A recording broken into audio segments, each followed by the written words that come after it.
안녕하세요. 금속 조직학 네 번째 강의를 시작하겠습니다.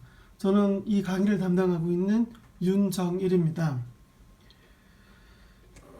전공 공부가 직접 가르치는 학생, 그러니까 교수와 학생이 얼굴을 맞대고 공부를 해도 쉽지 않은 내용들입니다.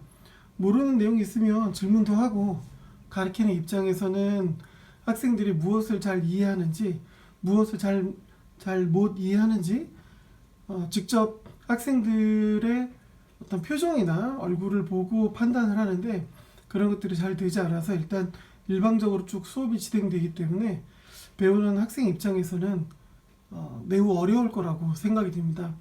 특히 다른 교수님들은 어떠신지 모르겠지만 저는 이렇게 영상을 통해서 강의를 한다는 게 저로서는 처음 있는 일이어서 이 강의를 찍고 편집하는데 여러 가지 조금 어떤 서투른 부분들이 있고, 그래서 학생들이 요 영상들을 보면서 공부하는데 어려움이 있을 거라 생각이 드는데, 조금씩 좀 나아지고 있으니까 부족하면 여러 가지 질문들이나 부족한 점들에 대해서 이메일이나 문자로 알려주시면 제가 그런 것들은 좀 수정을 해서 수업을 하는데 반영을 하도록 하겠습니다. 목소리를 좀 더 크게 내려고 노력을 하고 있는데 이게 마이크 시설이 이렇게 좋지 않아서 한계가 있습니다. 듣기에 혹시 음량이 너무 작진 않은지 걱정인데, 그런 부분들, 보시기에 뭔가 좀 불편한 부분들이 있으면 언제든지 좀 피드백을 해주길 바랍니다. 자, 오늘 수업을 할 내용은 여기 적히는 대로 금속 구조를 이해하는 겁니다. 금속 구조 이해. 근데 금속 구조 이해라고 되어 있는데 좀 더 정확히는 뭐냐면 금속의 결정 구조를 이해하는 수업입니다. 금속의 결정 구조. 봅시다.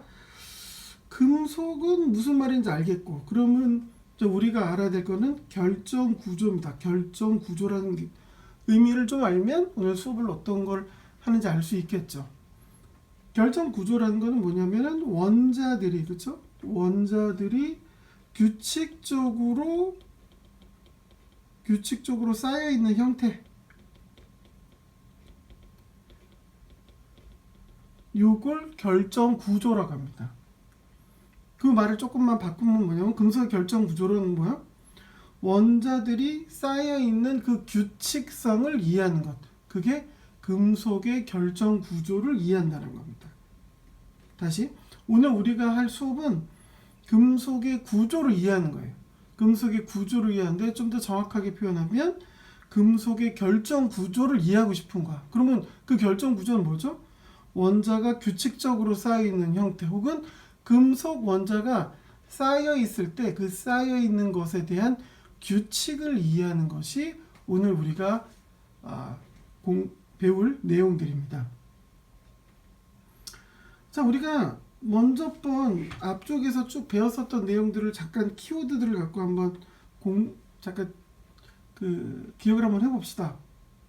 일단 우리가 배웠었던 것 중에 하나가 뭐냐면 원자 한 개의 구조를 배웠어요. 그쵸? 그 다음에 지난 시간에 배웠던 건 뭡니까? 뭐죠? 원자 한 개하고 또 다른 원자 한 개가 부착되어지는, 즉 결합되는 방식을 배웠어요. 그래서 지난 시간에 했었던 걸 보면은 1차 결합이라는 얘기 있었고, 그 다음에 2차 결합, 이 두 가지로 구분이 되어졌습니다. 그쵸? 1차 결합에는 뭐가 있었죠? 1차 결합에는 이온 결합, 그 다음에 공유 결합, 금속 결합, 이렇게 구분이 되어졌어요. 2차 결합에는 2차 결합이라고도 불리우는 반데르발스 결합, 그쵸? 반데르발스 결합이 2차 결합과 같은 말인데 가장 대표적인 2차 결합이어서 반데르발스 결합을 따로 구분한다고도 설명했고, 그 다음에 또 수소 결합, 이렇게 해서 나뉘어졌습니다. 그러면은 보면 뭐야? 원자 한 개에 대한 구조를 배웠고, 지난 시간에 그 원자를 각각 결합을 시키는 방법을 배웠어요. 그럼 오늘은 어떻게 되는 거냐? 원자 한 개를 받고 두 개가 쌓이는 걸, 두 개가 결합되는 걸 봤으니까 오늘은 무엇을 한 거냐? 그 원자들을 쌓아보자는 얘기입니다. 단순히 하나 혹은 그 두 개들이 결합된 방식을 떠나서 이제 얘네들이 원자들이 쌓였을 때 그 안에 어떤 규칙이 있는지 이해를 해보자. 그것이 오늘 수업에 있어서의 중요한 주제입니다. 다시 한번 얘기지만 금속의 결정 구조 혹은 뭐 결정 시스템, 금속 결정 구조, 이게 다 같은 말들입니다. 뭐냐면 원자들이 쌓여 있을 때 그 쌓인 것에 대한 규칙을 이해하고 그 규칙을 찾아보는 게 오늘의 수업의 내용입니다. 그렇구나. 결정 구조라는 게 그런 거구나. 결정 시스템은 그런 거구나. 결정 구조나 시스템은 당연히 뭐 같은 말입니다. 결정 구조에 대해서의 규칙성을 하나의 시스템으로 보겠다는 말이 결정 시스템이니까. 그렇습니다.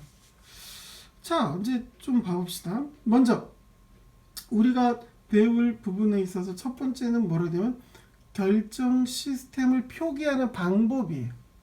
결정 시스템을 표기하는 방법. 아까 말했듯이 결정 시스템, 뭐 결정 구조, 결국은 원자들이 쌓여 있는 구조를 이해하는 거라고 그랬습니다. 원자들이 쌓여 있을 때의 규칙성을 이해하는 거라고 그랬어요. 그러면 그 원자들이 쌓여 있는 것에 대한 규칙성을 이해하는 데 있어서 가장 기본적으로 우리가 먼저 이해해야 될 것은 뭐냐면 단위정이라는 겁니다. 단위정. 그렇죠? 단위정. 단위정. 뭐 꽤 복잡하고 어려운 말은 아닌데 일단 단위정을 정의한 말을 봐봅시다. 단위정은 뭐라고 되어 있냐면 결정 구조. 제가 아까 뭐라고 했어요? 결정 구조는 원자가 규칙적으로 배열되어 있는 구조라고 얘기했는데 결정 구조를 표현할 때 공간 내에서 반복적으로 나타나는 뭐냐면 최소의 배열 규칙입니다. 여기서의 단위정과 단위정을 표현하는 데서 가장 중요한 말은 최소 배열 규칙이라는 겁니다. 뭐지? 봐봅시다. 요 자료 한번 봅시다. 요 자료. 지금 여기 보면 하나의 원자들이 있고, 그렇죠? 그 원자들이 어떤 결합이든 이런 식으로 두 원자가 결합을 했어요. 만약에 얘네들이 1차 결합이라면 이온이든 공유든 금속 결합이든 어쨌든 하고 있는 겁니다. 근데 이 원자들이 이렇게 두 개만 있는 게 아니라 어떻게 많은 원자들이 이렇게 쭉 쌓여져 있습니다. 그렇죠? 이쪽으로도 각각의 원자들이 다 쌓여져 있고 또 위아래도 그렇게 원자들이 쌓여져 있어요. 그러네. 자, 그런데 이 조건에서 봐봅시다. 이 쌓여있는 전체를 우리가 공부를 하려면 굳이 이 전체에 대한 내용을 다 이해할 필요가 없어요. 왜? 만약에 얘네들이 쌓여있는 것이 이 둘 사이에 어떤 특정한 규칙이 있다면 혹은 이 네 개 사이에 규칙이 있다면 혹은 이렇게 썼을 때 원자 8개가 모인 이 하나가 어떤 특별한 규칙성이 있다면 이 규칙만 공부를 하면 나머지는 그대로 똑같이 반복이 되는 거네. 그렇습니다. 그럼 단위정이라는 건 뭐라고 그랬냐면 이렇게 반복적으로 나타나는 원자 구조에 있어서 그 원자가 배열된 모습, 배열된 규칙을 가장 최소한으로 나타내게 하는 조건, 그게 바로 단위정입니다. 단위정.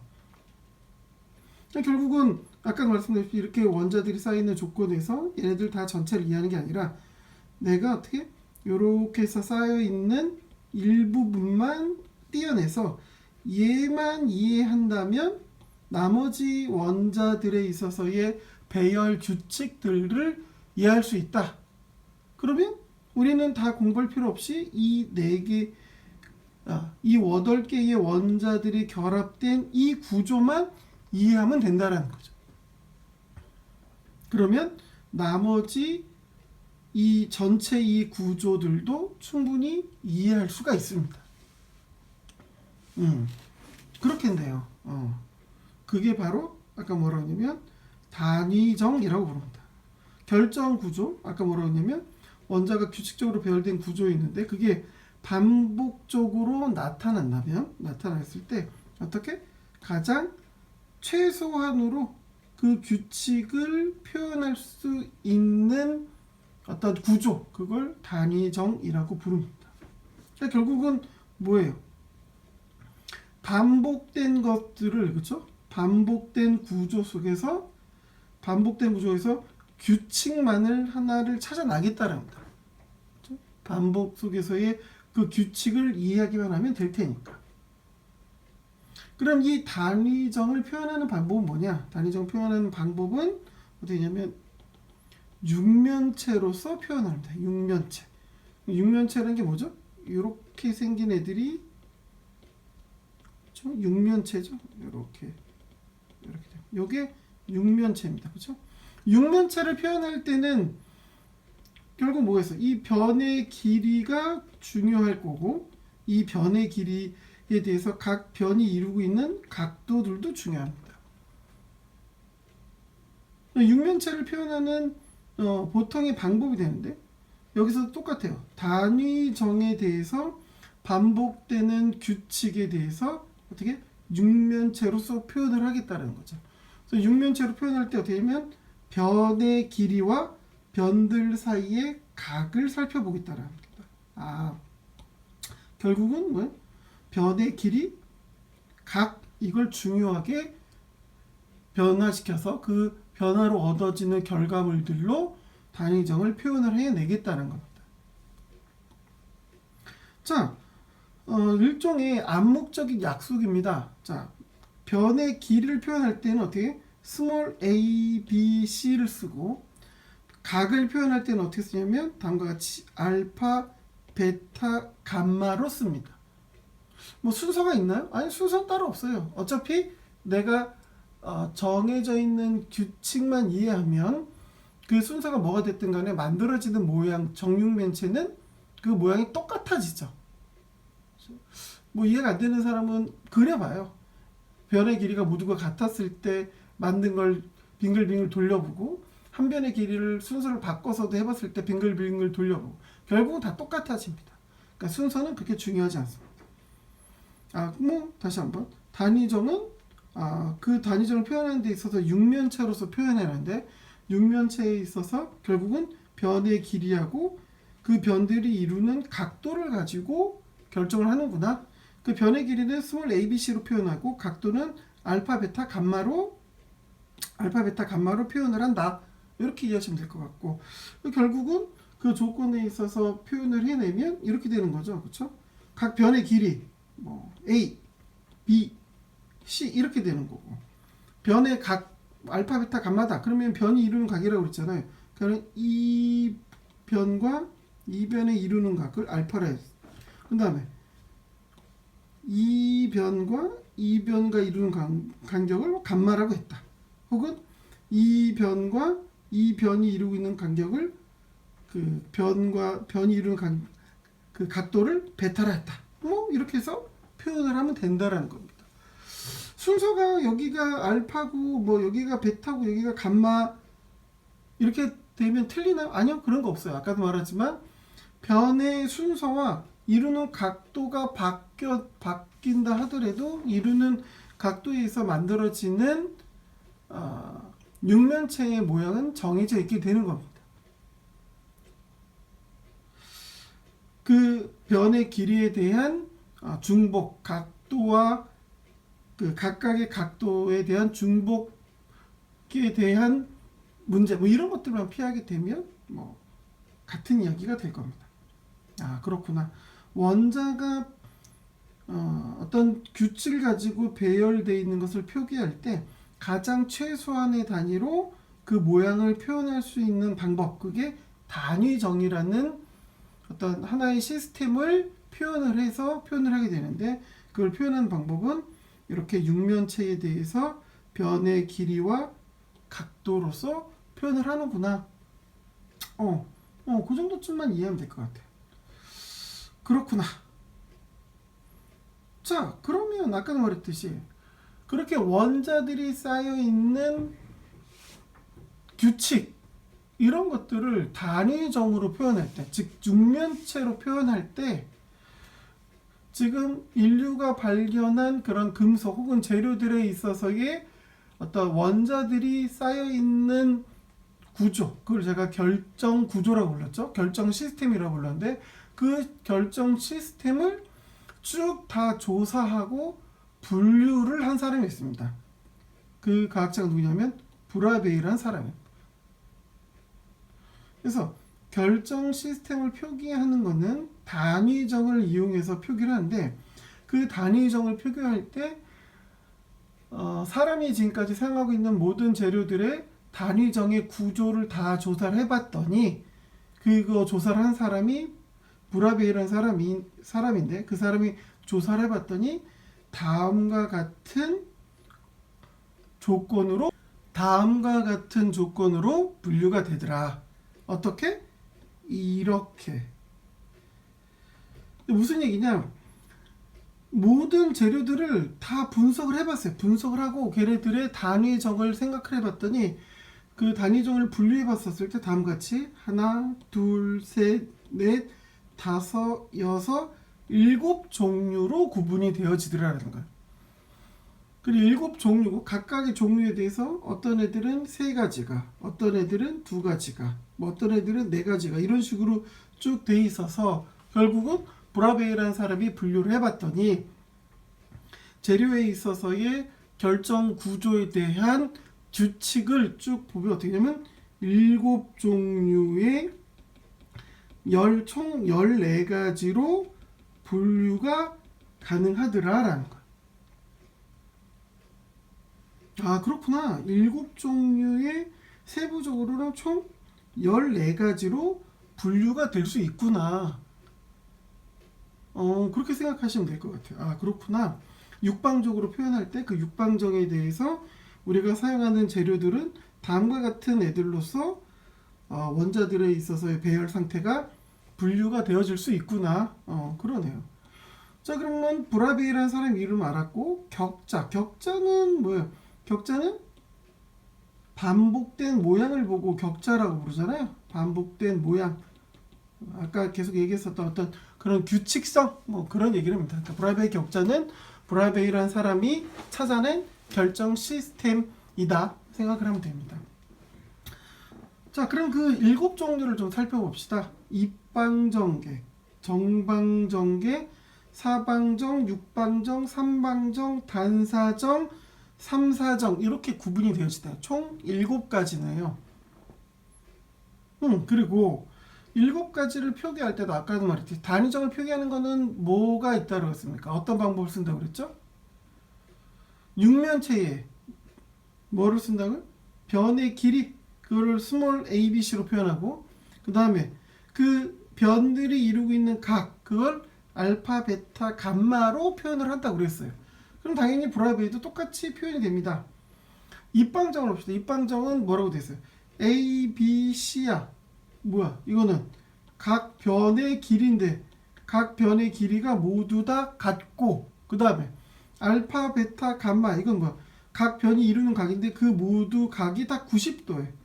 그렇죠? 그러면 걔네들을 그림을 그리면 이런 그림이 나오겠죠.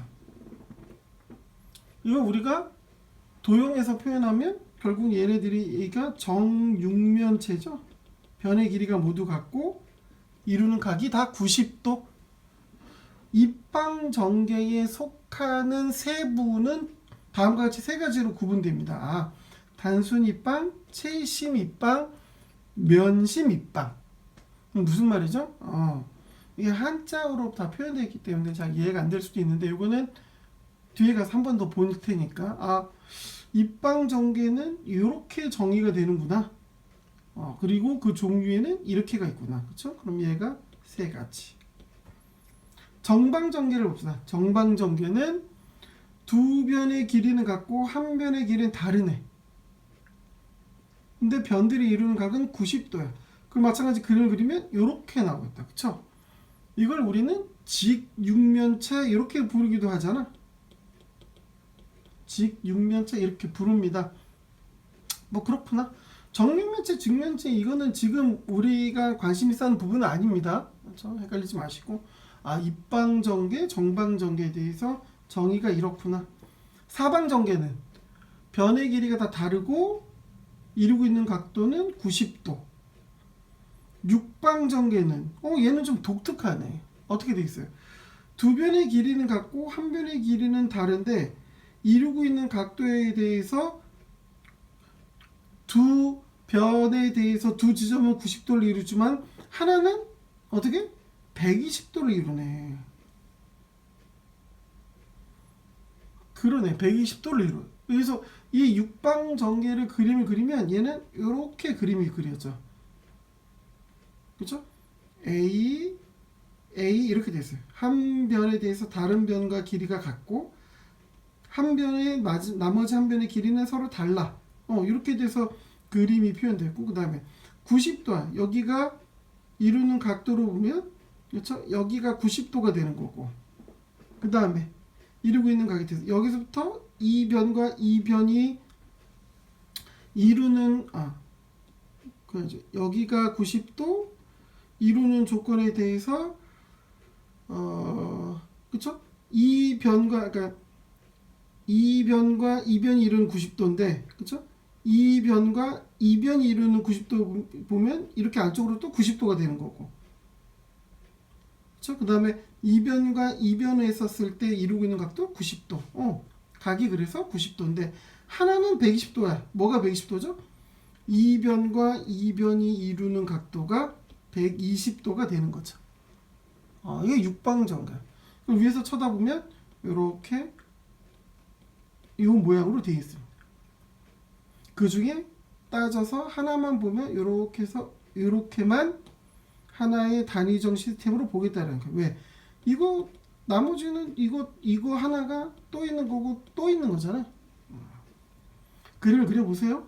하나, 둘, 셋, 넷, 다섯, 6개인데 얘를 3등분으로 나누면 여기서 이렇게 해서 이렇게 구분하고 이렇게 구분을 해보면 만들어지는 다이아몬드가 하나, 그 다음에 만들어진 다이아몬드가 또 하나, 만들어진 다이아몬드가 이렇게 하나, 이렇게 되는 거죠. 그러니까 이 하나만 보면 나머지가 다 반복적으로 나타나는 거죠. 단위적을 표현할 때 이렇게 해서 이거 하나 갖고 표현을 합니다.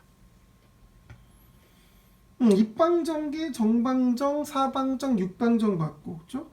삼방전개, 삼방전개는 이렇게 생겼고 정의에 따라서, 단사전개 정의에 대해서 이렇게 생겼고, 삼사전개는 정의에 대해서 마찬가지 이런 식으로 생기게 된 거네. 그러면 봐봅시다. 아까 제가 14가지라고 그랬는데 3가지, 여기 2가지, 여기 4가지, 여기 하나, 둘, 하나. 다 더하기를 해봐요. 다 더하기 하면 총 14가지고 종류는 7종류의 총 14가지로서 원자들이 배열되어 있는 구조를 표현해낼 수 있다는 겁니다. 자, 이걸 다 저희가 외우고 있어야 되나요? 네, 외우세요. 이거는 그렇다라는 사실이기 때문에 이해도 물론 중요한데 그 내용을 계속해서 기억할 필요가 있습니다. 그 중에서도 특히 더 중요한 건 뭐냐면 어떻게 입방전개하고 이 육방전개, 이 두 가지는 반드시 알고 계셔야 돼요. 왜? 우리가 사용하는 대부분의 금속, 우리가 친한 대부분의 재료들은 이 두 구조로 이루어져 있습니다. 잘 들어보지 못한 애들, 우리가 잘 안 쓰는 애들, 그런 애들이 여기 있는 정방정, 사방정, 삼방정 이런 식으로 복잡한 구조를 가지고 있어요. 우리가 쓰는 애들은 대부분 다 입방전개와 육방전개 안에 들어 있습니다. 이 두 가지는 반드시 꼭 기억을 하셔야 돼. 나머지 애들도 기억을 하시는 게 좋아요. 가령 작년에 중간고사 때 이 7종류 중에 3가지 종류 이상을 쓰시오 이런 문제를 냈었고, 혹시 이제 기사시험 쪽에 관심 있으신 분들 기사 시험에도 이런 문제들이 나옵니다. 그 구조가 어떤 식으로 되어 있는지를 이해하는 게 되게 중요하기 때문에 실제로 그런 문제들도 나옵니다. 자, 결정 시스템에 대해서 이제 쭉 내용들을 살펴봤고, 이제 이걸 하나하나 살펴봅시다. 입방전개에 있는 세 가지 종류에는 도대체 어떤 의미들이 있는 건지, 육방전개에는 어떤 의미들이 있는지를 살펴봅시다. 다른 정방정, 사방정, 삼방정, 단사정 다 중요하긴 한데 아까도 말했듯이 입방정하고 육방정을 이해하면 대부분 다 이해를 할 수 있어요. 그러니까는 요 두 가지 종류를 가지고 좀 이해를 한번 해보도록 합시다. 자, 앞쪽에 있는 7종류를 다음과 같이 그림으로 표현을 했고, 각각의 종류, 아까 14가지라고 했었던 그 14가지들도 마찬가지로 다 표현을 해봤습니다. 그 중에서 주로 설명할 거는 아까도 그랬지, 입방전개랑 육방전개예요. 입방전개하고 육방전개를 할 겁니다.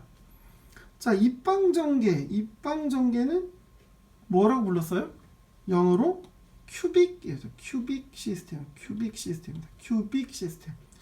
여기 써있죠? 큐빅 시스템. 큐빅, 이렇게 복잡한 단어 아니니까. 큐빅 시스템에 있어서의 단위정의 정의를 보면 세 변의 길이가 같고 모든 변을 이루는 각도는 90도. 그럽니다. 거기에 포함되어 있는 원소들은 NaCl, 징크, 카파, 이런 애들이 포함되어 있는 애예요. 그러네. 우리가 흔하게 보는 집에서 먹는 소금, NaCl, 그죠? 소금. 이 NaCl이 원자의 구조는 원자와 다른 원자가 결합된 구조는 어떤 구조로 되어 있었죠? 어떤 방식이죠? 1차 결합의 이온 결합이었었죠. 그쵸? 근데 1차 결합의 이온 결합을 하고 있는 NaCl을 쭉 모아놓으면 어떤 구조냐면 그게 입방전개 구조가 된다라는 거예요. 두 개가 쌓여있는 게 아니라 원자들이 쌓여있는 전체의 규칙을 보면 그렇다라는 겁니다. 그렇구나. 자, 이 입방전개, 앞쪽에서 입방전개 종류에는 뭐가 있냐면 이렇게 있다고 그랬어요. 단순입방, 채심입방, 면심입방 그랬는데 얘네들이 뭔지 이걸 살펴봅시다. 일단 입방전개는 이렇게 해서 정육면체라고 그랬어요. 정육면체. 그러면 원자들이 배열하고 있는 위치는 어디냐? 각 육면체의 꼭지점에 원자가 배열해 있는 곳으로 보면 됩니다. 제가 아까 단위정을 설명할 때 단위정에서 이런 식으로 배열되어 있는 원자의 구조를 육면체로 표현한다고 했었을 때, 그죠? 원자들이 있는 위치가 육면체의 꼭지점에 있는 것으로 표현이 됐었습니다. 그쵸? 아까 설명에서 이 부분을 빼먹었던 것 같은데, 이런 식으로 어떻게? 육면체에 있어서 꼭지점에 원자들이 있는 것을 이제 단위정에 있어서의 원자 표현인데, 그 위치가 변의 길이에 대한 혹은 변이 이루는 각도에 대한 조건으로 이루어진 도형에 있어서의 그림을 그려보면 그게 반복기 표현이 된다라는 겁니다. 자, 입방전개에는 아까 단순입방, 채심입방, 면심입방, 처음 들어보는 외계어 같은 말인데 하나씩 봅시다. 심플 큐빅, 그쵸? 이게 단순입방이에요. 심플해. 그래서 심플 큐빅입니다. 육면체 꼭지점에 원자들이 하나씩 존재해요. 그렇구나. 이해할 수 있겠네요. 단순 입방이요. 자, 영어로 된 바디 센터드 큐빅 이렇게 되어 있네. 바디 센터드 큐빅. 이건 뭘까요? 우리 아까 그 표에서 뭐라고 되어 있냐면 채심 입방 이렇게 되어 있네요. 채심 입방. 자, 그럼 이제 봐봅시다. 채심 입방. 요거를 영어랑 하나씩 보면 바디, 심, 센터드, 큐빅은 아까 뭐랬어요? 입방을 큐빅이라고 부른다고 그랬으니까. 그러면 채심 입방 나오면 어떻게 돼? 바디 센터드 큐빅. 어떻게? 몸 안에 몸 안 센터드 가운데에 뭔가가 있는 큐빅 입방체다. 요 의미입니다. 가운데 안에 뭐가 있을까요? 뭐 특별한 건 없고 뭐가 있냐? 원자가 있습니다. 원자. 그래서 얘네들을 뭐로 부르면 채심 입방이에요. 단순 입방이랑 채심 입방이랑 비교를 해보면 단순 입방은 가운데 원자가 없고 채심 입방은 자기 가운데에 원자가 존재를 해요. 교수님, 이 원자가 다른 종류의 원자인가요? 여기는 파란색으로 되어 있는데 아니에요.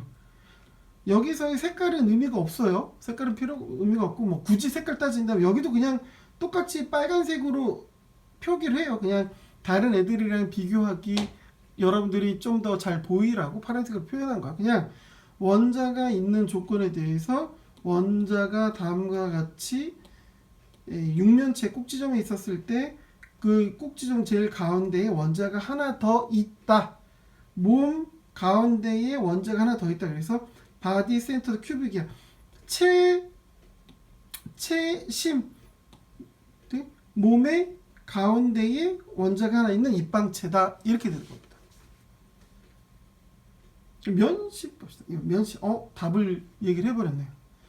페이스 센터드 큐빅이에요. 같은 구조로 보면 페이스 면 센터드 아까 얘기했듯이 심 큐빅 입방이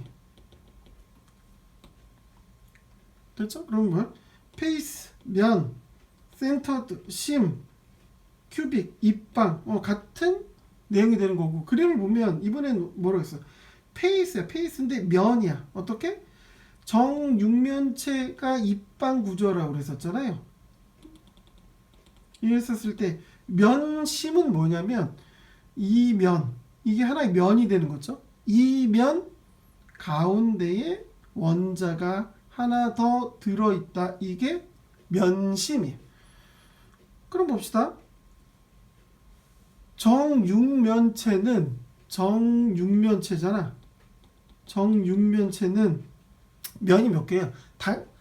이름에서 봤듯이 면이 6개죠. 하나, 둘, 셋, 넷, 다섯, 여섯. 요건 위, 아래, 그 다음에 여기 4개는 앞에, 뒤에, 양옆에 이렇게 원자들이 하나씩 더 있는 거. 이게 면심 입방, 페이스 센터드 큐빅 이렇게 되는 겁니다. 다시 한번 입방은 큐빅이죠. 큐빅인 이 입방은 단위정의 구조에 있어서 정의로 보면 다음과 같은 걸로 정의가 돼. 근데 얘네들의 세부 종류에는 단순 입방, 채심 입방, 면심 입방이 있어. 그럼 단순 입방은 뭐야? 정육면체 꼭지점의 원자들이 다음과 같이 이렇게 하나씩 존재하는 거. 이게 단순 입방이고 채심 입방은 뭐야? 말 그대로 바디 센터, 내 몸속에 원자가 하나 더 있는 구조, 원자가 하나 더 있는 입방체. 이게 채심 입방 구조예요. 면심 구조는 뭐야? 면심은 그 원자들이 더 있는 영역이 어떻게? 각각의 면에 원자들이 하나씩 더 이렇게 존재한다라는 거예요. 이게 입방체에 있어서의 세 종류가 되는 겁니다. 자, 다른 수업 시간에 한번 얘기를 들었을 것 같은데 단순 입방, 채심 입방, 맨심 입방 이렇게 한글로 불러도 돼요. 그쵸? 한글로 불러도 되는데 이거를 굳이 여기 있는 영어를 써서 사람들이 많이 얘기합니다. 그래서 어떻게? 얘는 SC 구조다. 얘는 무슨 구조? 얘는 BCC 구조다. 얘는 뭐라고 부르냐면 FCC 구조다. 이렇게 불러요. 다른 과목에서 혹시 요 명칭을 제대로 설명해 주지 않고 썼을 것 같은데 뭐 어려운 게 아니에요. 단순 입방 SC, 채심 입방 BCC, 바디 센터드 큐빅, 면심 입방 FCC, 페이스 센터드 큐빅 이렇게 되는 겁니다. 복잡하고 어려운 거 아니에요. 그러네. 자 봅시다.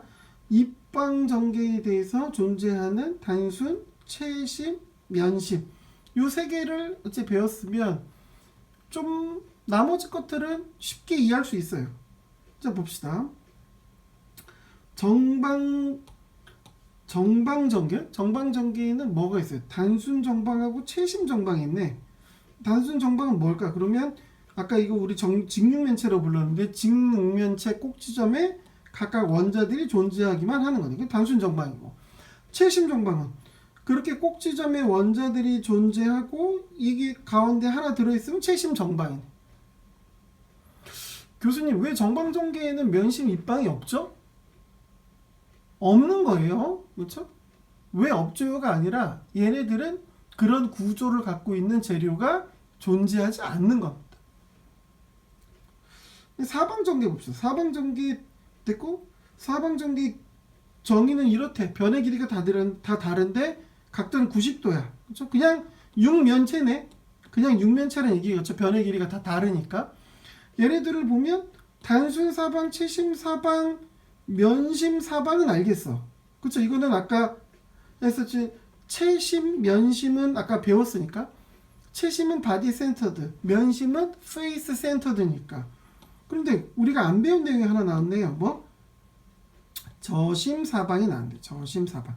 사방이란 말은 앞쪽에서 전개가 됐고 저심이란 말만 우리가 이해를 하면 되는 거다. 저심. 그렇죠? 그럼 사방 전개에서 저심은 뭐냐? 이거예요. 이거. 어떻게 돼 있어요? 면에 대해서 면심과 다르게 면심은 모든 면에 원자들이 각각 낑겨 있는데, 그렇죠? 면심은 그렇게 되어 있는데 이 저심은 어떻게 되냐면 어디? 요 면과 요 면에만 원자들이 존재하는, 다른 이 면과 이 면에만 원자들이 하나씩 더 존재하게 되는 것. 이게 바로 저심이네. 저심인데 자기의 원래 구조가 사방이기 때문에 어떻게 저심사방 이렇게 붙여져서 되는 겁니다. 앞에 보면 저심사방이 그렇게 해서 이름이 붙게 되는 거예요. 저심에 대해서 이렇게 돼 있다. 그럼 저심을 다시 영어로 보면 베이스 센터. 여기에 육면체로 보면 여기가 저심이지. 그럼 이 위에는 이 위에 반복된 다른 구조의 밑에가 되는 거네.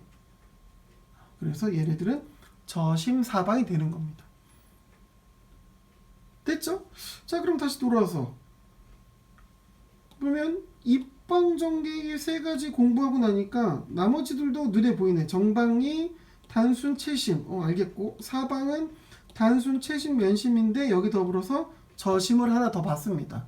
됐고, 얘도 삼방인데 얘는 단순만 있고, 단사인데 얘는 단순하고 저심이 있네.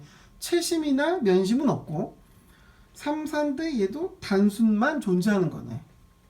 그러면 입방정계 하나 공부하고 얘네들을 다 이해하니까 나머지들도 다 쉽게 이해가 되는 거네요. 브라베라는 사람의 7종류 14가지의 조건을 설명을 했는데 걔네들 살펴봤더니 뭐야? 반복된 규칙을 우리가 어떻게 이해하느냐, 그것만 한 번만 하면 나머지 구조들도 이해가 되는 거네. 어차피 다 똑같이 반복적으로 나타나기 때문입니다. 자, 그렇구나. 이제 입방정을 봤으니까 정방정은 됐고, 그렇죠? 저심 봤으니까 사방정도 됐죠? 얘도 됐고 얘도 됐고 얘도 됐고 저심. 그럼 다 된 거고. 그 다음에 삼방정 단순, 단사정 단순, 저심, 삼사정 단순. 말했듯이 앞쪽에서의 변의 길이와 각도로 이루어질 수 있는 7종류에 대해서의 14가지 중에 세부적인 부분들을 생각하면 이 14가지는 뭐 쉽게 이해할 수가 있겠네요. 자, 그러면 하나를 안 했네. 뭐? 육방정계. 육방정계는 아까도 뭐라고 그랬어요? 육방정계의 정의는 변에 대해서 다음과 같이 두 변의 길이는 같고 한 변의 길이는 달라. 됐죠? 그 다음에 이루는 각도가 두 개는 90도고 하나는 120도야. 그래서 아까 설명해 드렸습니다. 두 변의 길이가 같다. 이 변 변의 길이가 같고 그 다음에 어떻게? 요거는 변의 길이가 다른 조건이 되는 거고 그 다음에 변의 길이에 있어서의 각도 보면 이 변과 이 변과 이 변이 이루는 각도 90도 됐죠? 그 다음에 이 변과 이 변이 이루는 각도 마찬가지 90도 됐어요? 그 다음에 이 변과 이 변이 이루는 이 각도 이게 몇 도라고 그랬었죠? 이게 120도가 되는 거예요. 120도. 이게 육방정, 육방. 자, 웃기죠? 육방정은 표현을 할 때 어떻게 되냐면 육면체로 표현을 할 수도 있지만 육면체로 표현할 수 있어요. 육면체로 표현한 건 지금 어떻게 표현한 거예요? 여기 색깔 그려져 있는 이 모양대로 표현이 된 거. 근데 원래의 이름에 있어서의 구조로 보면 육방은 어떻게 되냐면 위에서 쳐다봤었을 때 어떻게? 아까 제가 그림을 그렸었던 이런 구조로서 표현이 된다는 거예요. 그럼 원자들은 어떻게 되냐면 여기 중심에 하나 그리고 각각의 꼭지점에 하나. 아니 그러면 이렇게 배우면 되지 왜 굳이 이렇게 해서 하나만 띄워놓고 배우죠? 말씀드리지만 반복된 구조라면 당연히 반복에서 가장 낮은 규칙을 찾으면 돼요. 가장 작은 규칙을 찾아서 나머지를 설명하면 돼요. 그죠? 아까도 말했듯이 이렇게 빨간색으로 돼 있는 애들을 나머지 애들이랑 비교하면 어떻게 이렇게 그으면 그 다음에 이게 다 똑같은 구조로 반복이 되는 거잖아요. 그럼 이거 하나만 공부를 하면 되는데 그것만 하나만 하면 되는데 육방정은 원자가 쌓이는 구조가 독특해서 어떻게 위에서 쳐다봤었을 때 원자가 배열하는 조건의 상태가 이런 6개의 꼭지점을 가진 모양으로 표현을 하는 것이 이해하기가 편하기 때문에 이름도 육방정계에서 육방에 있어서의 개념, 헥사고날의 개념으로 이해하는 것이 편하게 되는 겁니다. 그렇구나. 뭐 그 정도쯤 생각하시면 될 것 같아요. 뭐 이렇게 따로 더 설명을 덧붙여서 복잡하게 이해하는 것보단 이렇게 해서 이해를 하시면 될 것 같습니다. 자, 다시 원자에 있어서 그것이 쌓여있는 규칙성을 표현하는 방법은 단위정이에요.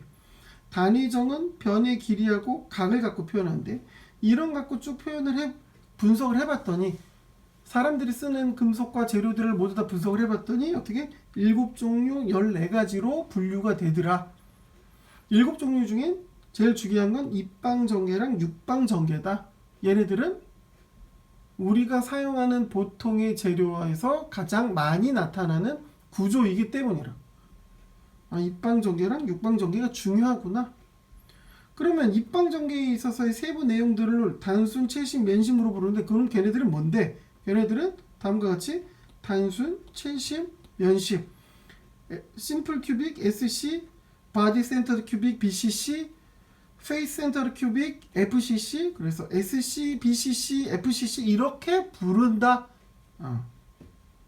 육방전개는 이렇게 해서 정육면체로 표현을 할 수도 있지만 육방전개를 잘 표현하는 방법은 이렇게 해서 반복된 구조의 전체를 그려서 표현하는 것이 표현이 잘 되더라. 그렇게 생각을 하면 됩니다. 자, 그렇구나.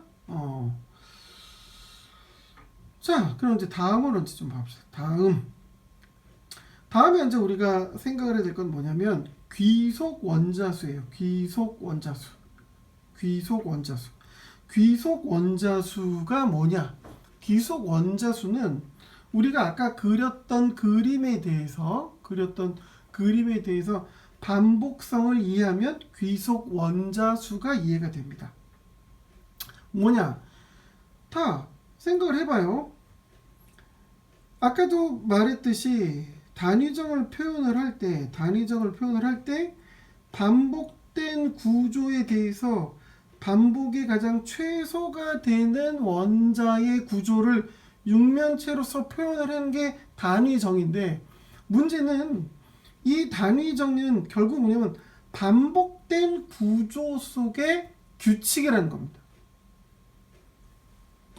어려운 내용처럼 들릴 수 있는데 뭐 복잡한 내용은 아니야.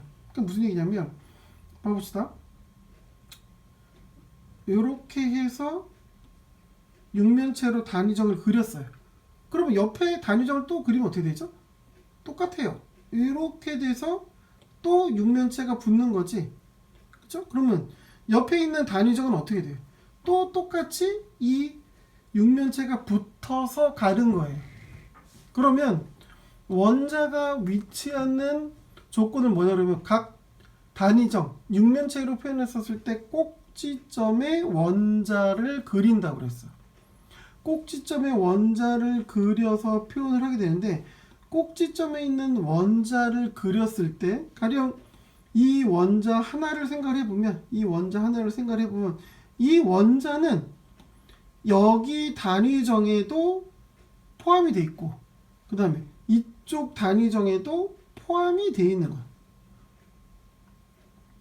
그렇죠? 왜냐면 단위정의 조건은 반복적인 구조에서의 가장 최소 규칙이지만, 다시 얘기하면 반복된 구조가 계속해서 나타나는다는 의미고, 반복된 구조 속에서 원자가 차지할 수 있는 조건을 보면 그거는 공유를 해서 서로 가지게 되는 위치에 존재하게 된다라는 거죠.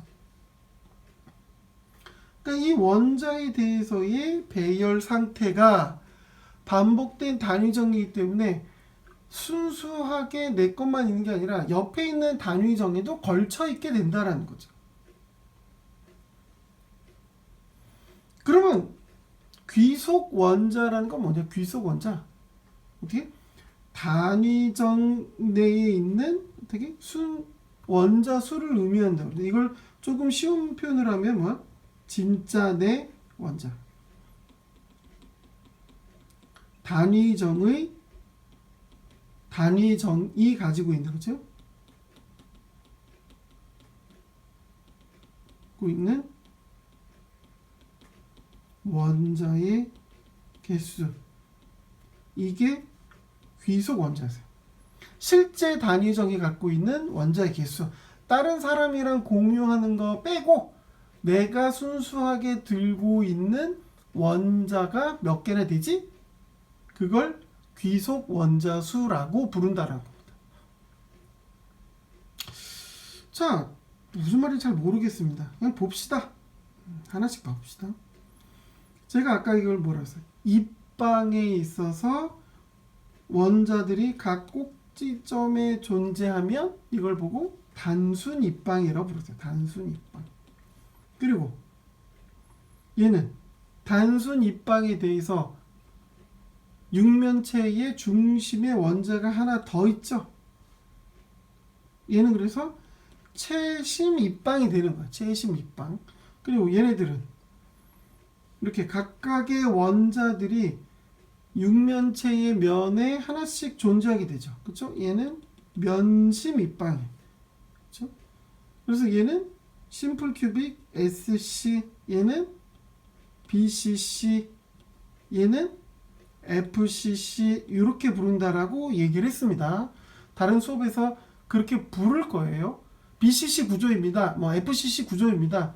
복잡하고 어려운 거 아니라 복잡하고 어려운 게 아니라 입방 구조 중에, 입방 구조 뭔데? 정육면체죠. 변의 길이가 같고 변들이 이루는 모든 각이 90도인 그 원자들 배열 구조에서 이런 식으로 원자가 하나 더 들어있거나 면에 원자가 하나 더 들어있는 경우, 이걸 생각하시면 되는 거예요. 단순, 최심, 면심, SC, BCC, FCC. 자, 귀속 원소수 얘기를 계속 합시다. 그러니까 단수는 이렇게 해야. 근데 원래 이렇게 우리가 정육면체의 꼭지점에 원자가 있다라고 존재한다라고 얘기를 했는데 실제로는 이렇게 널널하게 원자 사이가 떨어져 있지 않아. 그럼 어떤 식으로 구조로 되냐면 이런 구조로 되어 있는 거야. 그러니까 위에서 그려져 있는 이 정육면체 꼭지점이 각 원자들의 가운데라고 생각하면 되는 거예요. 그럼 그거를 그림을 그려서 보면 이렇게 원자들이 꽉꽉 차 있는 이런 형태의 구조가 되겠지. 좀 더 복잡한 얘기를 하면 우리 먼저 번에 원자와 원자가 가까워질 때 인력과 청력에 있어서 에너지가 가장 적은 위치에 존재하게 된다. 뭐 이런 얘기를 했었어요. 그렇죠? 잘 기억을 하셔야 되는 겁니다. 그때 이온 결합 이야기를 하면서 포텐셜 우물 얘기를 같이 했었으니까 그 내용을 반복해서 보면 될 것 같아요. 어쨌든 얘네들은 서로 딱 붙어 있는 구조에 있어서 안정된 형태로 존재하고 있는 거야. 근데 얘네들은 반복된 구조로 살펴보면 이렇게 되겠죠.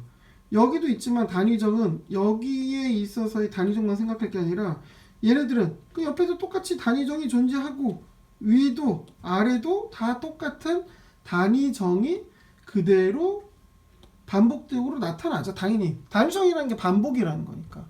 그러면 봐봅시다. 위에서 그렸던 것처럼 하나의 단위정에 대해서 실제 원자들이 배열할 수 있는 구조가 이런 모양이라면 이것이 반복된 위치 내에서 순수하게 그 단위정 하나에만 포함되어 있는 걸 살펴보면 그 그림을 그리면 어떻게 돼? 이렇게 그림이 그려지겠죠. 결국은 이 그림에 대해서 단위정에만 포함되어 있는 원자들을 표현하면 이렇게 그림이 되는 거죠. 이해하시겠어요? 반복적으로 봤었을 때 가령 예를 들어서 여기 봅시다. 여기 원자를 봅시다. 이 원자를 한번 봅시다. 이 원자는 옆에 있는 단위정, 여기 있는 단위정, 옆에 있는 단위정, 여기 있는 단위정, 위아래 있는 단위정에 다 포함되어 있는 거잖아. 그쵸? 그런데 단위정 하나만 놓고 그림을 그려서 생각을 해보면 그거를 그 육면체를 그려보면 이렇게 표현이 되겠죠. 어렵지 않아요. 쉬운 내용이야. 요 얘네들에 대해서 실제 그려져 있는 단위정의 조건만 생각을 하면 된다는 거예요. 그러면 귀속 원자수가 뭐라고 그랬어요? 단위정에 포함되어 있는 진짜 원자라고 그랬잖아. 진짜 원자의 개수. 다시 단위정에 뭐라고 그랬어요? 단위정이 갖고 있는 진짜 원자의 개수야. 그러면 이 경우에 단위정은 요건데 이 단위정에 대해서 원자가 진짜 몇 개가 있는지를 살펴보면 봅시다. 이 꼭지점에 존재했었던 원자들은 어떻게 돼? 이 정도의 크기는 뭐야? 전체 원자의 8분의 1이죠. 얘네들을 위에서 쳐다보면 이렇게 된 애들을 이렇게 잘라서 내가 이만큼만 갖고 있는 거잖아. 요만큼만. 근데 그걸 옆에서 봐도 똑같죠. 이렇게 8개로 잘랐을 때 요거라고. 4분의 1. 그래서 요거가 전체로 보면 어떻게 돼? 8분의 1만큼만 단위정 안에 포함되어 있는, 이 단위정 안에 포함되어 있는 원자가 되는 거지. 그럼 귀속 원자수를 계산해 보면 귀속 원자수는 어떻게 돼? 8분의 1인 애가 몇 개가 들어있었죠? 8개가 들어있네. 그럼 이게 계산하면 1개 이렇게 되는 거네요. 그래서 계산이 되는 거지. 심플 큐빅 단순 입방은 귀속 원자수가 1개 이렇게 계산이 되는 거네. 자, 같은 걸 한번 해봅시다. 70 입방 BCC 구조에서 그림을 그리면 그 그림이 이렇게 구조가 되는 거야. 원자들이 가득가득 차 있다고 했을 때의 구조로 보면 이렇다라는 거죠. 얘네들이 반복된 구조로 보면 이렇게 표현이 되는 거지. 반복된 구조로 보면. 그러면 이걸 단위정 요 그림에 대해서 이렇게 된 모양으로 싹둑 잘라내 봅시다. 잘라내면 어떻게 돼? 요 모양이 되겠죠. 그렇겠죠. 여기 심플 큐빅이랑 어떻게 차이가 나는지 살펴봐야 돼요. 보면 얘네들 같은 경우에는 8분의 1 구조의 원자들이 서로 붙어 있었잖아. 근데 얘는 8분의 1의 구조가 서로 떨어져 있긴 하네. 왜? 안에 큰 원자를 하나 품고 있기 때문이라. 뭐 그건 그렇고 귀속 원자수 개수를 한번 봅시다. 귀속 원자수 일단 8분의 1인 게 얘네들이 몇 개? 하나, 둘, 셋, 넷, 다여, 일곱, 여덟. 8개 더하기 여기 가운데 얘는 온전히 한 개죠. 하나. 그러면 귀속 원자수는 몇 개야? 2개 이렇게 됩니다. 채심 입방 즉 BCC 구조의 귀속 원자수는 2개구나. 한 단위정 안에 BCC 구조에 있어서의 단위정 안에는 원자가 2개 들어있는 셈인 거야.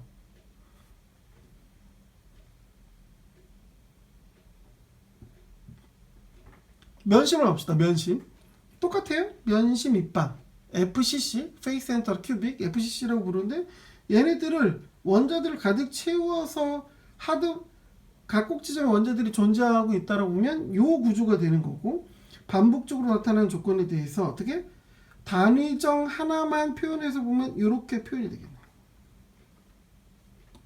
그렇죠? 이 원자는 뭐야? 이 면이 이루는 그 면에 존재하고 있었던 원자야. 근데 반은 위에 거, 반은 밑에 거, 반은 남의 거, 반은 내 거. 이 구조의 조건대로 존재하게 된다라는 거죠. 그렇죠? 마찬가지로 여기 심플 큐빅 채심 BCC 구조랑 비교해 봤었을 때의 모양을 비교해 보면 알 수 있을 것 같아요. 우리 귀속 원자수 하니까 귀속 원자수 개수를 해봅시다. 얘네 귀속 원자수. 일단 꼭지점에 있는 애들은 마찬가지 8분의 1만 내 거죠. 그게 몇 개야? 하나, 둘, 셋, 넷, 다 이거 똑같이 8개. 더하기 면에 있는 애들은 2분의 1이 내 거네. 2분의 1인데 걔가 몇 개가 들어있어요? 6개. 6면체니까 6개. 더하기 채심처럼 가운데 하나가 있나? 없어요. 끝. 그럼 얘를 계산을 해보면 몇 개죠? 4개. 그러네. 그러면 뭐야? 면심의 귀속 원자수는 4개가 되는 겁니다. 구조를 이해하면 뭐 복잡하고 어렵지 않아요. 그렇구나. 뭐 그 정도쯤으로 충분히 이해할 수 있습니다. 자, 귀속 원자수의 내용을 한번 봐봅시다. 귀속 원자수를 살펴보면 단위정 내에 있어서의 내가 실제 그 단위정이 가지고 있는 진짜 원자야. 그렇죠? 그래서 귀속 원자수는 이렇게 공식으로 표현할 수 있대. 8분의 1 곱하기 NC 더하기 NI 더하기 2분의 1 NF 뭐 이렇게 되는데 복잡하고 어렵게 생각할 필요 없이 뭐예요? 아까 앞에서 그렸던 이 그림만 생각을 해보면 충분히 이해가 되는 거죠. 왜?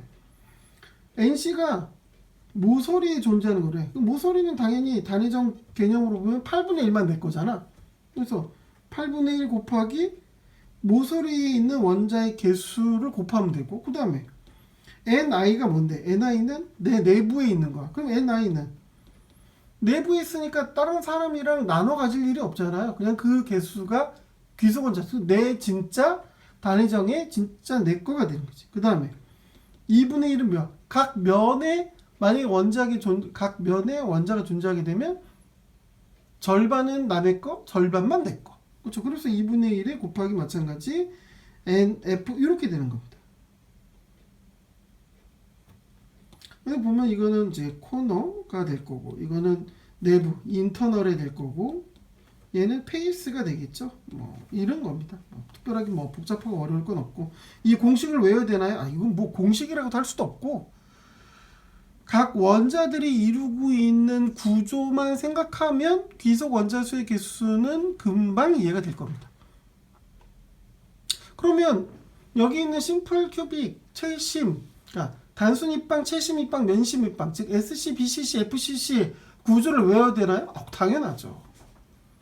얘네들은 아까도 그랬듯이 가장 기본적인 금속 구조, 즉 가장 기본적인 금속 원자의 배열 구조입니다. 이건 당연히 머릿속에 넣고 계셔야 돼요.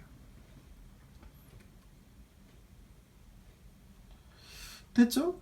오늘 내용들이 좀 많은데 계속 가봅시다. 일단 정리를 하면 결정 시스템은 단위정으로 표기하고 그 단위정을 가지고 존재하는 모든 구조를 분석하면 브라베이라는 사람이 분석해봤을 때 7종류의 14가지가 존재하더라. 그렇구나. 그 중에 중요한 건 입방이랑 육방. 입방, 정방, 사방, 육방부터 시작해서 총 7종류를 봤었을 때 세부에 대한 개념으로 보면 중요한 거는 단순, 최심, 면심이더라. 그 개념은 이렇고 그거에 대해서 우리가 다 풀네임으로 부르지 않고 그냥 간단하게 SC, BCC, FCC 이런 식으로 부르니까 그 이름을 기억하자.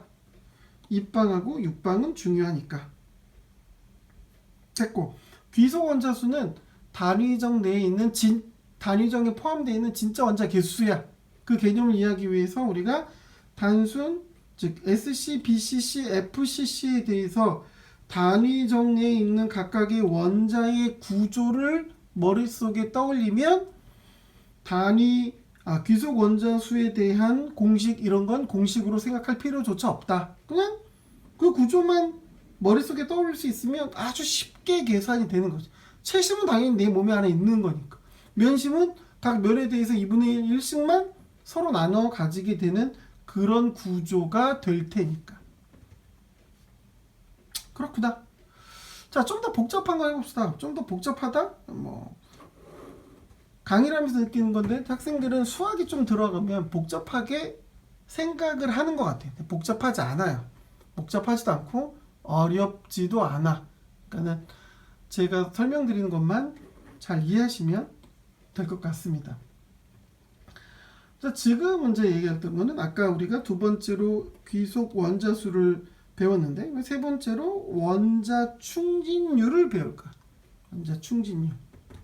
아까 귀속 원자수의 정의, 그 귀속 원자수의 정의를 가지고 다음과 같은 그림으로 그 귀속 원자수의 내용을 이해했잖아요. 똑같아. 원자 충진율을 했을 때 원자 충진율이 뭔지를 이해하면 원자 충진율을 어떻게 우리가 계산할 건지도 나올 것 같습니다. 귀속 원자수를 이해하면 이건 쉬워요. 일단 정의를 한번 봐봅시다. 원자 충진율의 정의. 원자 충진율은 다음과 같이 뭐라고? 단위정 부피에서 원자가 차지하는 부피의 비율이에요. 무슨 말인지 잘 모르겠는데요. 원자 충진율은 다음과 같이 단위정의 부피분의 단위정 내 원자들의 부피. 이거 같은 얘기잖아요. 잘 모르겠는데요. 그러면 봅시다. 어떻게 되냐. 제가 아까 뭐라고 그랬어요. 단위정은 원자들이 규칙적으로 배열되어 있었을 때 가장 최소의 배열을 생각한 거고, 최소의 배열에 대해서 단위정을 생각할 때 단위정의 실제 원자가 차지하고 있는 거는 뭐냐면 다른 애들과 공유하지 않은 단위정 내 순수하게 된 거는 정육면체 안에 들어있기, 정육면체 안에만 있는 애들, 다른 정육면체랑 공유하지 않고 내 정육면체, 내 단위정에만 속해 있는 애들을 계산을 했었던 거였잖아요. 그게 귀속 원자수를 생각하고 그 이후에 있어서의 각각의 구조를 이해했었던 방법이야. 그러면은 지금 얘기하고 있는 원자 충진율이라는 건 뭔데? 그건 뭐냐? 이 단위적 내에도 어떻게 돼? 결국은 원자들이 차지하고 있는 영역과 원자들이 차지하지 않은 영역들이 존재하게 돼요. 그쵸? 당연히. 봅시다. 원자들 공 8개가 붙어 있을 때 그 공 8개로 인해서 만들어지는 빈 공간들이 생기잖아요. 당연히.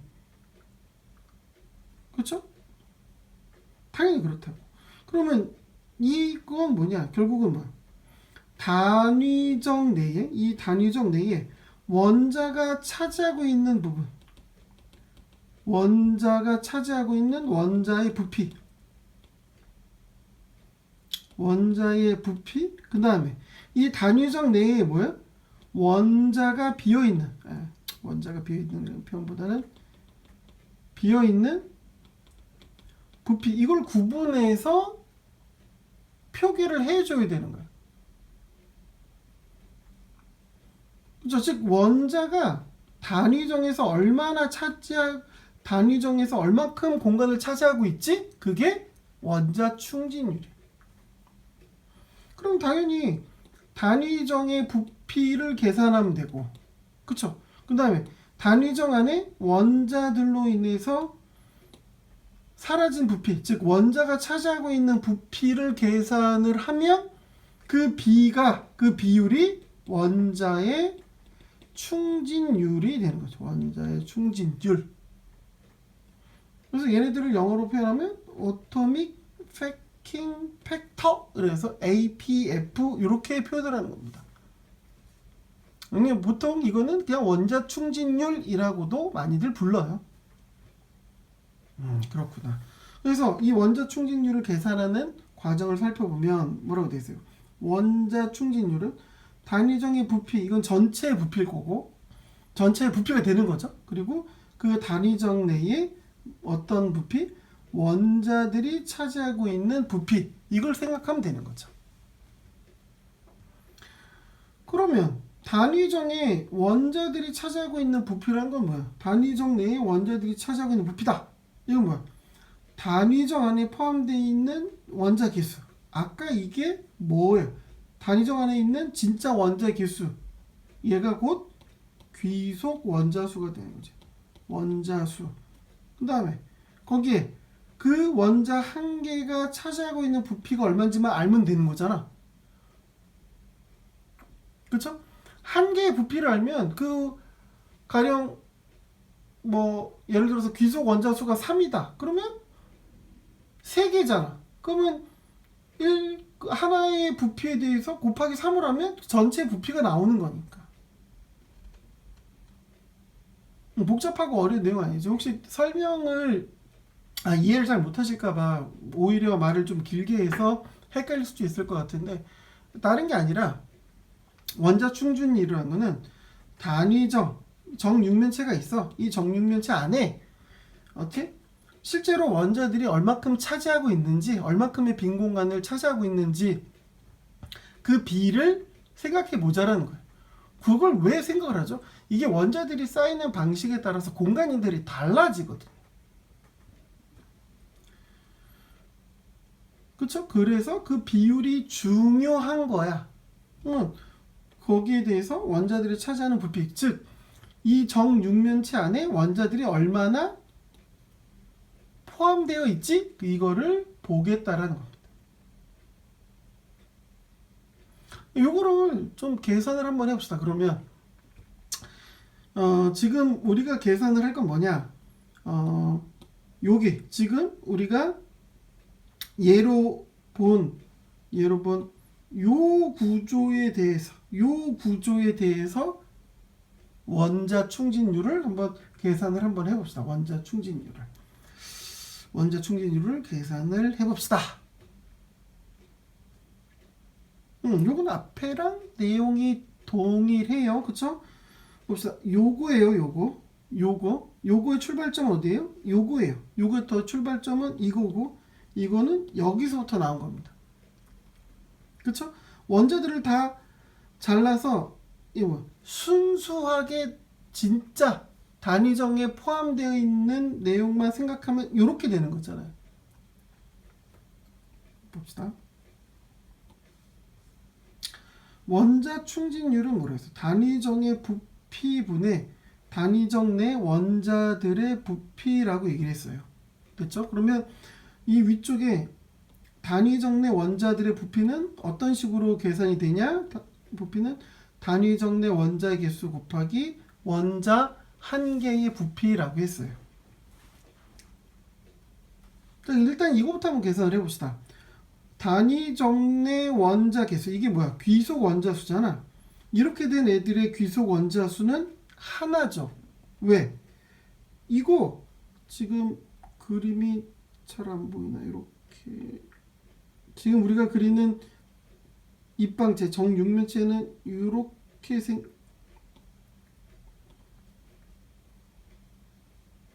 그냥 갈게요. 이렇게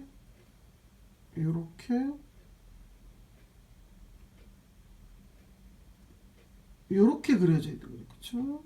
이렇게 돼 있다고. 이렇게 돼 있는 겁니다. 자, 그러면 뭐 얘는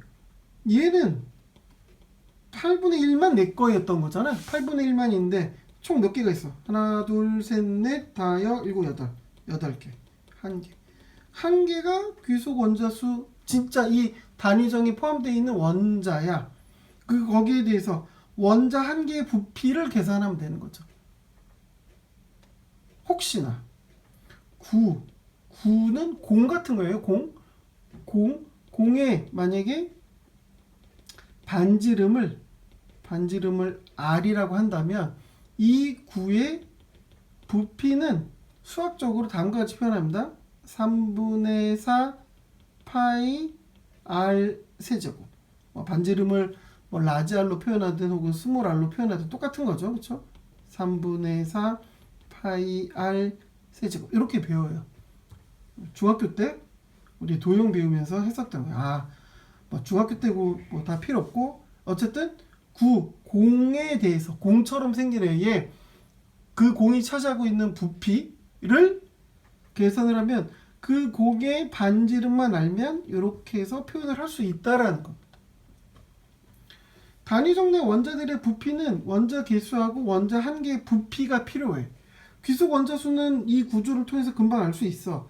원자 한 개는 하나의 구로 봤을 때 그 원자의 반지름을 다음과 같이 스몰 r로 표현을 한다면 그냥 위에 있는 것과 똑같이 3분의 4 파이 r 세제곱 이렇게 되는 겁니다. 그쵸? 그럼 그림에서 r은 어디 있어? r은 어디야? 여기서부터 여기까지가 r인 거죠. 당연히 여기서 여기까지가 r이고 이거를 굳이 그림으로 표현해서 공을 표현하면 이런 공이 되는 거죠. 요렇게 이런 구가 되는 겁니다. 이 구의 반지름, 이게 여기서 여기까지 반지름이 R 이렇게 되는 겁니다. 됐죠? 그러면 단위정 내 원자들의 부피는 계산이 됐네. 원자 한 개의 부피는 이걸 원자의 반지름을 R이라고 하면 당연히 나오는 거고 거기에 원자가 몇 개 들어있지? 그 개수를 곱하면 되는데 귀속 원자 수는 하나밖에 안 되니까 됐고 그 다음에 두 번째 게 뭐예요? 단위정의 부피야. 좀 지저분하니까 좀 정리를 해봅시다. 지금 우리가 뭘 구하고 있냐면 첫 번째로 단위정의 원자들의 부피를 구했어요. 여기 있네. 됐고 그 다음에 두 번째로 뭘 구하면 단위정의 부피를 구할 거야. 단위정의 부피야. 단위정은 아까 우리가 뭐라고 했어요? 정육면체로 입방체는 정육면체라고 하는데 이게 지금 단순 입방이잖아요. 그러면 모든 변의 길이가 같아. 그 변의 길이를 우리가 알아? 몰라요. 몰라. 그래서 그냥 내가 그 변의 길이를 A라고 할게. 여기서부터 여기까지의 한 변의 길이를 A라고 할게요. 그럼 여기가 A면 당연히 여기서부터 여기까지도 A고 그 다음에 당연히 여기서부터 여기까지도 A겠죠. 저 아까 단순 입방은 입방체는 모든 A, B, C의 길이가 같다라고 했는데 그러면 여기가 A고 여기가 B고 여기가 C여야 되지 않나요? 같은 얘기죠. 변의 길이가 같으니까 그냥 여기를 a라고 놓으면 여기도 똑같이 a라고 놓을 수 있고 여기도 a라고 놓을 수 있는 거 같으니까. 그쵸? 그래서 한 변의 길이를 내가 a라고 하면 단위정에 있어서 부피는 어떻게 돼? a 세제곱. 정육면체의 부피를 구하는 방법은 알겠죠? 밑변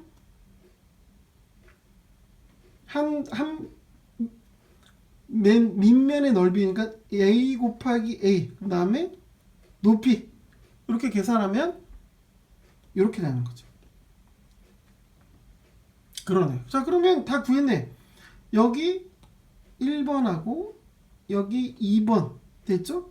이게 1번이고 이게 2번이야. 그러면 이거 넣고 2번 여기 넣었어. 그렇죠? 그러면 원자 충진율을 계산했을 때 계산 결과는 이렇게 나오는 거네. 이렇게. 그러네. 이렇게 결과가 나오는 건데 문제가 있어요. 뭐예요? 여기 R과 여기 A를 우리가 R일까요? 몰라요. 몰라요. 이 값을 숫자적으로 넣어줘야 되는데 모든 구조에 있어서의 단위정의 길이는 각 재료마다 다 다를 거야. 거기에 있어서의 때의 원자의 반경은 각 재료마다 다 다를 거 아니야. 숫자로 넣을 수가 없다고. 그래서 이 두 개의 문자가 서로 달라서 계산을 할 수가 없어. 그러면 어떻게 우리가 R을 A로 바꾸어서 표현을 해보자고. 지금부터 여러분들이 어려워할 수 있는 부분은 이거예요. 이제 다음 주에 이제 조금 더 이어가겠지만 이 부분에 있어서의 내용을 얼마큼 잘 이해하느냐 그게 중요한 거예요. 자, 이거 봅시다. 여기서는 R과 A의 관계, 즉 R과 A의 관계를 내가 어떤 식으로 표현을 하느냐. 결국은 다시 한번 표현하지만 단위정의 미안합니다. 원자의 반지름을 어떻게? 단위정의 길이로 표현할 수 있어야 돼. 길이로 표현해 보자. 이게 되게 중요하게 되는데. 자, 여기 봅시다. 요 그림만 이해하면 충분히 이해가 돼요. 왜요? 여기서부터 여기까지는 아까 뭐랬어? 원자의 반지름 R이라고 그랬어. 그럼 여기서부터 여기까지도 원자의 반지름 R이야. 근데 한 변의 길이를 우리가 A라고 했잖아요. 그럼 어떻게 돼? A는 어떻게 돼? R 플러스 R이네. 왜 서로 붙어 있잖아요. 붙어 있는 조건이면 여기가 R이면 여기도 R이면 R을 두 개 두었을 때 한 변의 길이가 나오는 거잖아. 여기도 마찬가지고. 그러네. 그럼 어떻게 돼? A와 R의 관계를 표현하면 어떻게 돼?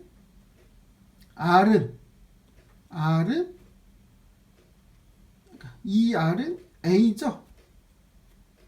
그쵸? 그러면 R은 2분의 1 A가 되는 거네. 그러네. 즉, 여기에서의 조건을 살펴보면 어떻게 돼? R은 2분의 1A야. 0.5A. 똑같은 얘기죠? 이렇게 되는 거네. 그러면 이 R을 이제는 뭘로 바꿔 쓸 수 있냐? 이걸로 바꿔 쓸 수 있네. 찾아냈으니까 관계를. 그럼 계산해 봅시다. A 세제곱분의 1, 3분의 4 파이 이렇게 뜰 수 있어. 자, 그러면 어떻게 나오냐? 어떻게 될 수 있느냐? 살펴보면 A분에 있어서의 조건과 R에 있어서의 조건 그 사이의 관계를 우리가 찾아낸 거라고. 그러면 이 수식을 봐봅시다. 이 수식을 봐보면 어떻게 돼? 숫자 파이도 숫자죠? 3.14 얘는 표현을 하면 어떻게 쓸 수 있어? 0.5의 세제곱 곱하기 A의 세제곱이야. 그쵸? 그럼 밑에 A 세제곱 있으니까 사라지네. 그럼 문자는 사라지고 뭐만 남나요? 숫자만 남는 거죠. 숫자만. 이렇게 해서 숫자들만 남는 거네. 계산기 넣고 계산만 하면 되는 거네. 문자가 있어서 계산을 못했는데 숫자만 남았으니까 그건 계산을 할 수가 있겠네. 그쵸?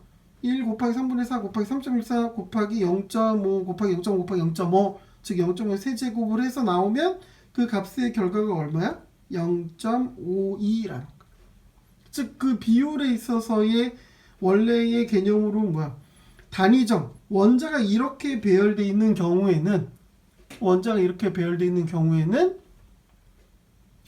이렇게 배열된 단위적 내에 실제로 원자가 차지하는 공간의 부피비는 0.52만 된다는 거야. 즉 52%만 원자들이 차져 있어. 48%는 뭐야? 빈 공간이라는 거네.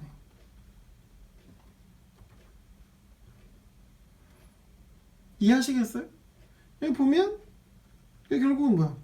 이렇게 원자들이 배열되어 있는 구조라면 이 배열된 구조에서 단위정은 이렇게 표현이 되는데 이 단위정에 대해서 원자가 차지하고 있는 부분과 비어있는 부분을 비교를 해봤더니 원자는 0.52만큼 여기 빈 공간이 0.48만큼 비어있는 거네. 즉 원자의 충진율은 얼마? 52%가 이 구조에서는 원자들이 차 있구나 이렇게 생각을 하면 되는 겁니다.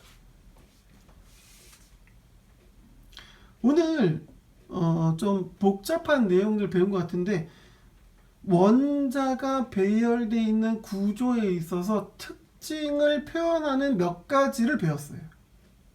원래 처음부터 다시 돌아가서 보면 뭐라고 그랬냐면 금속의 결정 구조, 즉 원자가 배열되어 있는 규칙성을 이해해 보는 데 있어서의 단위정의 개념과 그 개념으로 분류를 해봤고 그 분류된 애들에 대해서 특징을 이해하기 위해서 우리가 공부한 거는 귀속 원자 수와 원자 충진율을 공부를 한 거예요. 아시겠어요? 얘네들은 결국은 무슨 얘기냐? 원자들이 어떠한 방법으로 쌓여져 있느냐, 어떻게 쌓여서 그 쌓여 있는 것 때문에 어떠한 특징을 나타나게 되느냐, 그것을 오늘 공부를 한 겁니다. 다음 시간에는 이것을 기반으로 해서 아까도 말했듯이 브라베이 구조에서 실제 우리가 가장 많이 보게 되는 입방전개하고 육방전개를 조금 더 자세하게 공부를 해보도록 하겠습니다. 직접 얼굴을 보지 못하고 이렇게 방송으로 강의를 해서 듣는 학생 입장에서는 매우 힘들고 어려울 것으로 이해합니다. 배울 때, 공부하실 때 잘 이해가 안 되면 주저하지 마시고 메일이나 문자로 물어봐 주세요. 제가 최대한 설명할 수 있는 부분들 필요하다면 추가 영상이라도 촬영을 해서 알려드릴 테니까 어렵고 그럴 때 이렇게 그냥 넘어가지 마시고 꼭 잘 메모하셨다가 질문도 계속 해주셨으면 좋겠습니다. 오늘 고생하셨습니다. 오늘 수업은 이걸로 마치도록 하겠습니다. 수고하셨습니다.